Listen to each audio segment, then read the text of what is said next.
Meron naman po ako natanggap na sumbong. Sa Bohol pa rin.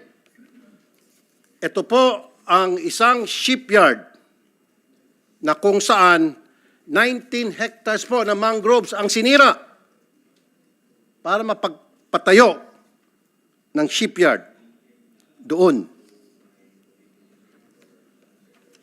Now, alam ko na ipinagbabawal ang pagputol ng mangroves.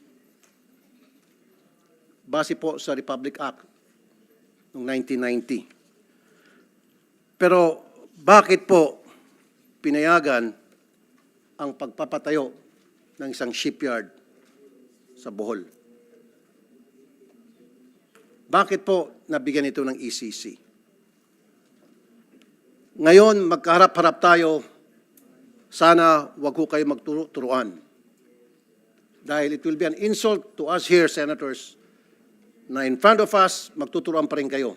And I'm happy na nandito Secretary Yulo Loizaga, na I'm sure yung mga katanungan ko namin tungkol sa paglapastangan sa ating kalikasan ay masasagot na maayos.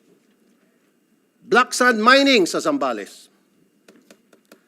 Nung last budget hearing, Secretary Loizaga, na pag-usapan natin to, and you did promise na you look into it or better off, ipapahinto yun. Anak ng dagat. Sana ba? Tuloy-tuloy pa rin ang paglapastangan sa ating black sand sa Zambales. Ito pang masaklap. Libre na nga ang pagmina nila ng black sand doon, karamihan ay from China, and then ibinebenta pabalik sa ating gobyerno. Anong klaseng kabalastugan po yan? Ibinebenta sa reclamation dyan sa Pasay at sa iba pang mga reclamation sa iba't ibang parte ng Pilipinas.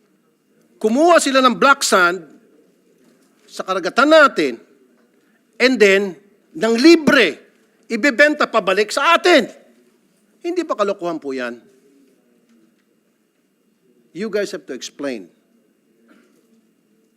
Matagal na pong naging pabaya kayo dyan sa DNR.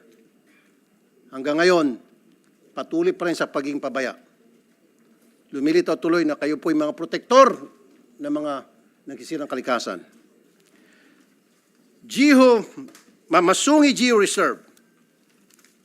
Bakit po nabigyan ng ECC ang Rizal Wind Energy Corporation o Vina Energy? Napakatagal na po na problema itong sa Masungi Geo Reserve. Hanggang ngayon, di po marisolba. Bakit? Sa ngalan ng ano? Sabi pa nga nila sa kanto, baka sa ngalan ng Tito Vic and Joey. Yung tatlong muka sa isang papel.